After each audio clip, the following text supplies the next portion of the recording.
আমি প্রেগনেন্ট।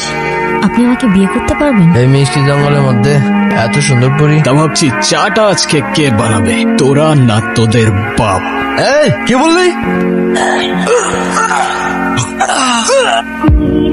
লিকারটা কেমন ছিল? করা ভাই, কি হয় আপনার? আমার ওয়াইফ। নানা যান, মামা যান, সবাই নিচে আয়েন, দেখেন কেডা এসছে। কত বড় ফাউল, ওখানে দাঁড়িয়ে ও চিৎকার চেঁচামেচি করছে। ষাঁড়ের মতো চিল্লাচ্ছিস কেন? বাড়ির সামনে দাঁড়িয়ে কি ব্যাপারটা কি? কি হয়েছে দেখতেছেন না? দেখেন কেডা আইছে। কি কি হলো, তুমি এখনো যাও নাই? তোমাকে না বললাম ভেতরে যাও। আমি বাইকটা পার্ক করে। আসসালামু আলাইকুম। আপনি নিশ্চয়ই মামা, আপনার ব্যাপারে অনেক কিছু বলেছেও। আর যদি ভুল না করি আপনি ছোট খালা আর খালু। তবে আপনাদের সবার মধ্যে আমার ফেভারিট কিন্তু আপনি। আপনাকে কিন্তু আমি নানু বলে ডাকবো না, আমি আপনাকে ডাকবো নানু ভাই। আচ্ছা শুভ কোথায়? শুভকে দেখছে না? এই গুনগুন, ছেলেটা কে রে? ও আতিফ।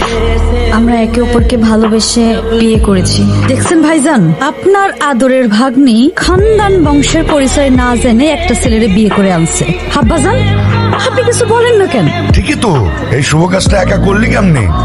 সাহস পেলি কিভাবে? এতে মনে হচ্ছে আপনি খুব খুশি। এত কুতুর মুতুর করে কেন কথা বলছেন? আমার তো মনে হচ্ছে যে দুটোকেই আমি গুলি করে মেরে ফেলি। এই ছেলে, তোমার পরিচয় বলো। আমি আতিফ, আতিফ খান। নামের সাথে খান মেশালেই কি খানদান হয়ে যায় নাকি? কি কাজ করো তুমি? করি তো অনেক কিছুই, এখন কোনটা রেখে কোনটা বলবো? আচ্ছা ঠিক আছে, তুমি একটা বলো। এই তো আমি অনলাইনে।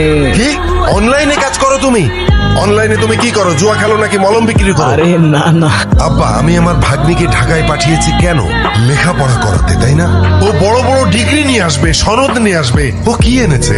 হ্যাঁ এনেছে, একটা কিছু তো এনেছে। ও বাড়িতে একটা অনুশিয়াল নিয়ে এসেছে। তোমরাই তো চেয়েছিলে আমি বিয়ে করিনি, তাহলে এখন কেন সরগর পাকাচ্ছ? আমি তোমাদের পছন্দ মতো বিয়ে করিনি, তাই বলে আমার জামাইকে এইভাবে অপমান করবে?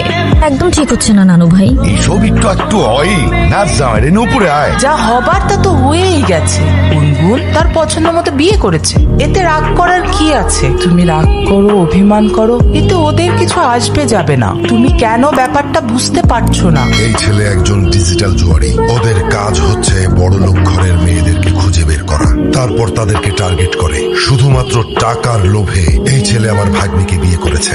কোত্থেকে আসে তোমার মাথায় এসব বুদ্ধি? আমি তো বুঝতে পারি না। আমার ছেলেটাকে দেখে এত খারাপ কিছু মনে হয়নি। গুনগুন এই ছেলের সাথে ভালো থাকবে, তাতে তোমারও ভালো, সবারই ভালো। শুনছো, আজ কিন্তু আমাদের নাতনিটা নতুন জীবন শুরু করলো। তোমার কত ইচ্ছে ছিল এই দিনটা দেখা।